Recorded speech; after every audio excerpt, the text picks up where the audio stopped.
So, good day everyone. My name is Alpha A. Ramos, and for the continuation of our report, I'm gonna tackle about Ode to the West Wind by Percy B. Shelley. So, a little bit background about this man. He was known for his lyrical and long-form verse. Percy B. Shelley was a prominent English Romantic poet and was one of the most highly regarded and influential poets of the 19th century. Born on August 4, 1792 in England, died on July 8, 1822 at the age of 29. Also, the way he died is kind of ironic because he wrote this poem Ode to the West Wind. We're gonna tackle about that later. So, so before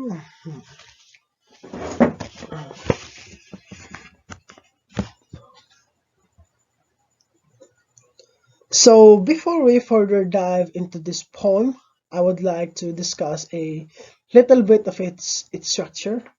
So some of you guys may know or may not know about an ode. Ode is a poetic structure or a form of a poem that expresses emotions and glorifying an event, moment, or a person. So in this poem, Ode to the West Wind, it is being split into 5 cantos, and each canto had a 5 stanza. So you may ask, what is a canto? Canto is a subdivision for of an long poem or an long narrative. Just imagine it as a stanza but in a longer version. And lastly, the rhyme scheme that has been used in this poem is the terza rima. It is a 3-line stanza where the first line of the stanza rhyme with the last, but the middle does not. And in the end of the stanza, it ends with a couplet.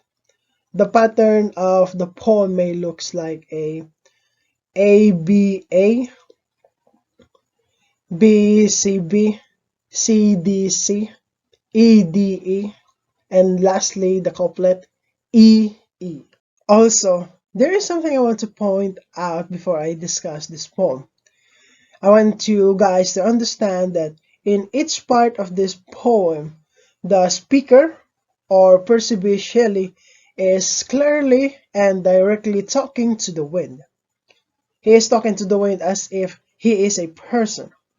I want you guys to understand that. And in each part of this poem, he does 2 things. First is he will say something particular about the west wind, and he emphasizes what the west wind can do. And the second is he makes a request. He makes a request to the west wind. So without further ado, we're gonna be discussing this classic poem, Ode to the West Wind by Percy B. Shelley. So to take note on this first part, we're gonna be concentrating on the leaves or the seed and its relation to the west wind and what will the west wind do to the leaves. O wild west wind, thou breath of Ansom's being, thou from whose unseen presence the leaves dead are driven, like ghosts from enchanter fleeing.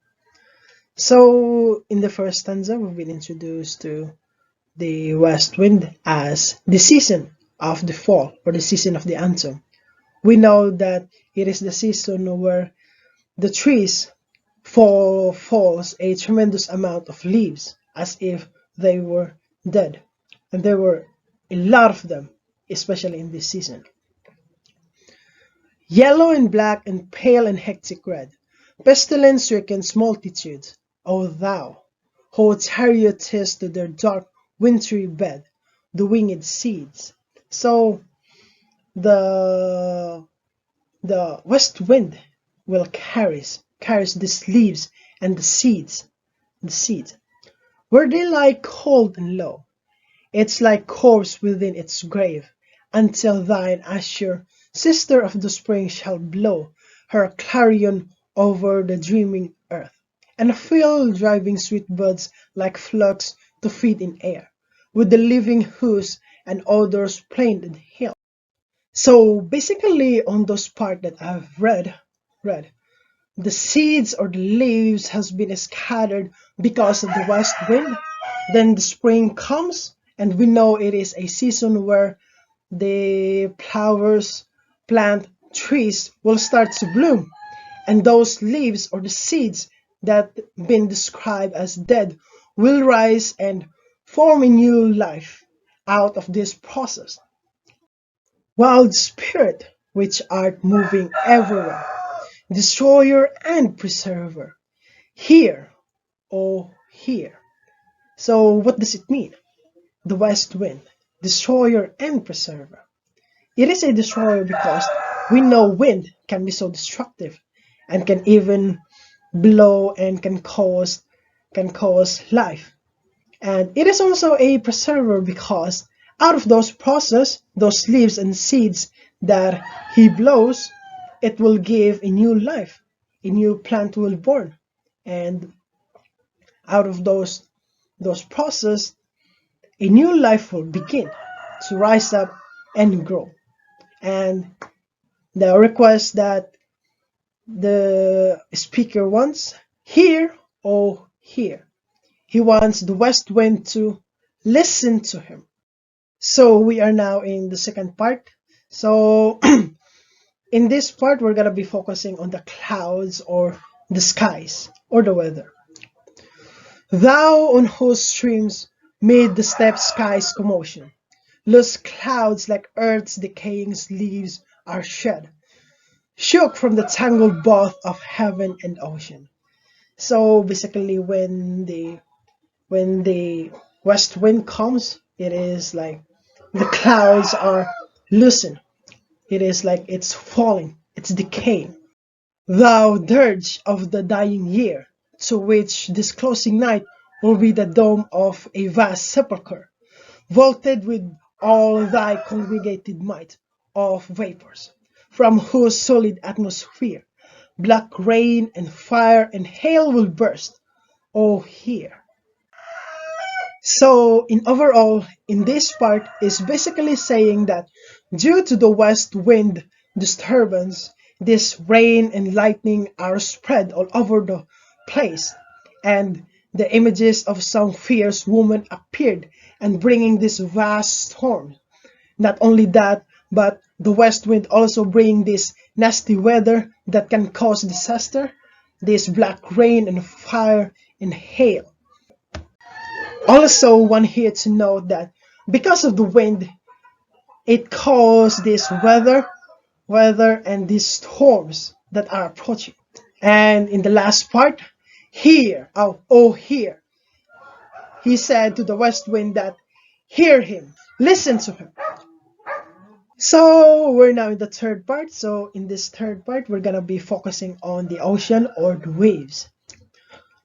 Thou didst waken from his summer dreams, the blue Mediterranean, where he lay lulled by the call of his crystalline streams.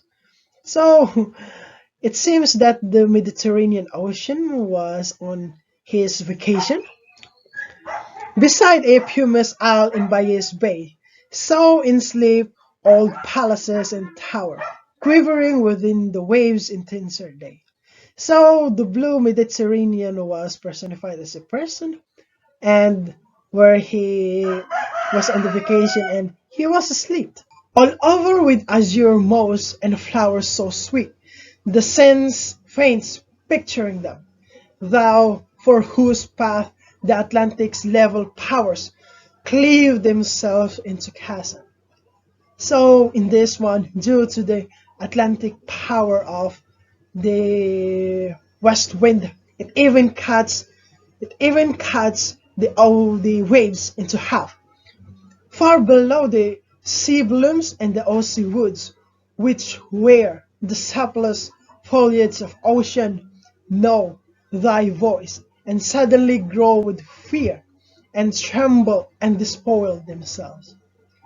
So, in overall, it is basically saying that the ocean is afraid of the west wind because of its might and power, that it even cuts the ocean into half. And it is basically when the wind starts to blow because of its power, the ocean is frightened and tremble and even despoil themselves. It means that the ocean pees themselves. So if you can imagine that, that is what power of the west wind could regenerate. And in this last stanza, oh here, the speaker wants the west wind to hear him.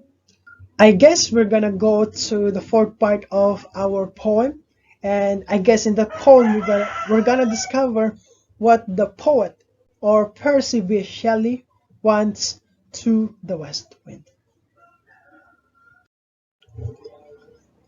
If I were a dead leaf, thou mightiest bear.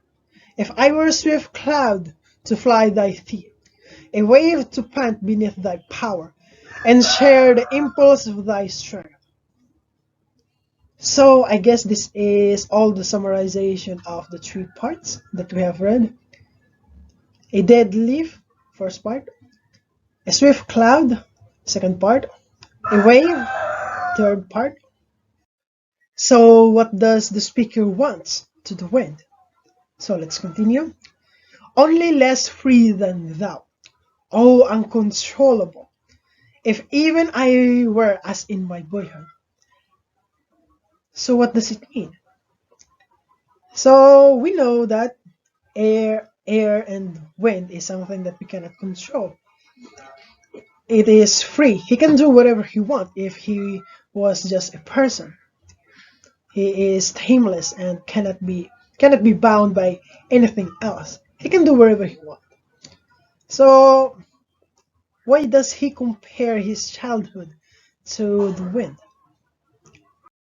And could be the comrade of thy wanderings over heaven, as then, when to outstrip thy sky speed scarce seemed a vision. So what does it mean?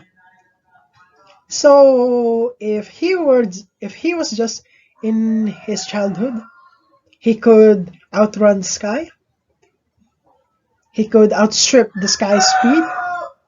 So let's continue. I would have never have striven as thus with thee in prayer in my sore need. Oh, lift me as a wave, a leaf, a cloud. Note there is an exclamation mark. I fall upon the thorns of life. I bleed. So, what does it mean? A heavy weight of ours has chained and bowed one too like thief, tameless and swift and proud. So it basically says in this part that the speaker wants the west wind to motivate him, uplift him. He falls upon the thorns of life. It means that he is living in the reality. He suffers. He is getting older and he is getting weaker. And he has some responsibility to take care of, especially to himself. Unlike when he was in his childhood where there were no problems, there is no such thing as responsibility. When we were a child, all we need to think is sleep, eat, go out, and have fun. There's no such thing as responsibility or reality that we need to face.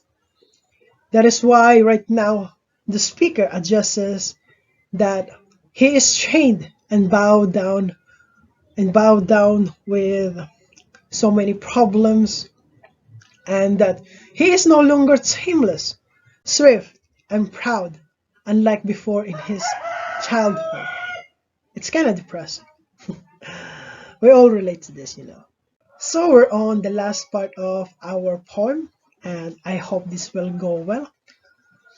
Make me thy lyre, even as the forest is. What if my leaves are falling like its own? Note here there is an exclamation mark. He is talking about his death. The tumult of thy mighty harmonies will take from both a deep autumnal tone, sweet, thaw, and sadness. So in those parts that we have just read, the speaker wants to be a lyre, or we call it a guitar in our modern day today.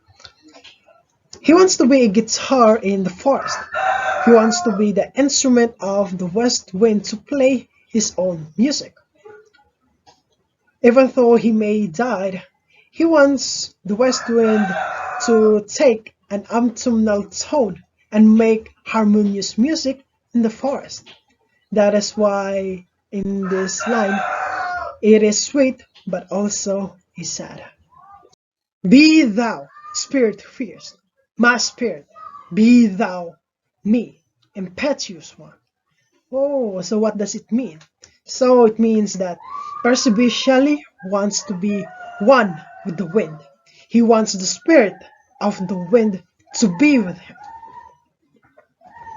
Drive my dead thoughts over the universe, like withered leaves, to quicken a new birth. And by the incantation of this verse, scatter from an unextinguished heart ashes and spark my words among mankind. Be through my lips to awakened earth the trumpet of a prophecy. O wind, if winter comes, can spring be far behind? So basically, in this whole part of the poem, Percy B. Shelley, through the use of his thoughts and poetry, he wants to influence the universe and spark his words among mankind. He wants to scatter his words to give hope to the people that whenever there is a winter, or let's assume this as a problem, there is also a spring, a new life, a new light and hope that will come. Thank you for listening, everyone.